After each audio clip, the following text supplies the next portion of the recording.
বিশ্ব রাজনীতিতে উত্তেজনার পারদ যখন চরমে, ঠিক তখনই কূটনৈতিক ভাষার সব সীমা ভেঙে ট্রাম্পকে পাগল আখ্যা দিয়েছেন জাতিসংঘের পারমাণবিক নজরদারি সংস্থার সাবেক প্রধান মোহাম্মদ আল বারাদি। মধ্যপ্রাচ্যকে আগুনের গোলা বানিয়ে দিতে পারে এমন আশঙ্কা জানিয়ে ডোনাল্ড ট্রাম্পের সাম্প্রতিক হুঁশিয়ারিকে তিনি শুধু সমালোচনাই করেননি, বরং বিশ্ব নেতাদের জরুরি হস্তক্ষেপের আহ্বানও জানিয়েছেন। এএফপির এক প্রতিবেদনে এ তথ্য জানানো হয়। উপসাগরীয় অঞ্চল থেকে শুরু করে বৈশ্বিক শক্তিগুলোর প্রতি তার এই সতর্কবার্তা নতুন করে ইঙ্গিত দিচ্ছে পরিস্থিতি কতটা ভয়াবহ মোড় নিতে পারে।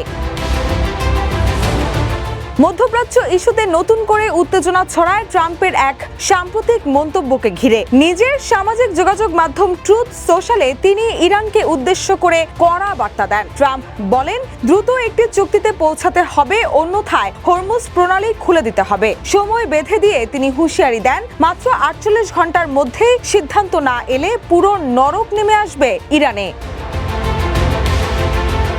ট্রাম্পের এই হুমকির জবাবে সরব হন আল বারাদি। সামাজিক যোগাযোগ মাধ্যম এক্সে দেওয়া এক পোস্টে তিনি উপসাগরীয় দেশগুলোর প্রতি সরাসরি আহ্বান জানিয়ে বলেন, এই পাগল ব্যক্তি পুরো অঞ্চলকে ধ্বংস করার আগেই আপনারা নিজেদের সামর্থ্য অনুযায়ী যা কিছু সম্ভব তা করুন। শুধু উপসাগরীয় দেশই নয়, আন্তর্জাতিক মহলের প্রতিও দৃষ্টি আকর্ষণ করেন তিনি। শুধু তাই নয়, ট্রাম্পের কর্মকাণ্ডকে উন্মাদনা হিসেবে উল্লেখ করে জাতিসংঘ, ইউরোপীয় ইউনিয়ন, ফ্রান্সের প্রেসিডেন্ট ইমানুয়েল ম্যাক্রন এবং চীন ও রাশিয়ার পররাষ্ট্র মন্ত্রণালয়ের প্রতি জরুরি হস্তক্ষেপের আহ্বান জানান আল বারাদি। বিশ্লেষকদের মতে, ট্রাম্পের আক্রমণাত্মক পররাষ্ট্র নীতি এবং ইরানের সঙ্গে নতুন করে সংঘাতের যে আভাস পাওয়া যাচ্ছে তা নিয়ে বিশ্বজুড়ে উদ্বেগ বাড়ছে, যার প্রতিফলন ঘটেছে আল বারাদির এই কড়া মন্তব্যে। তবে প্রশ্ন থেকেই যায়, বাকযুদ্ধে কি সীমাবদ্ধ থাকবে এই উত্তেজনা, নাকি সত্যিই তার রূপ নেবে বড় কোনো সংঘাতে? বিশ্বজুড়ে এখন সেদিকেই নজর।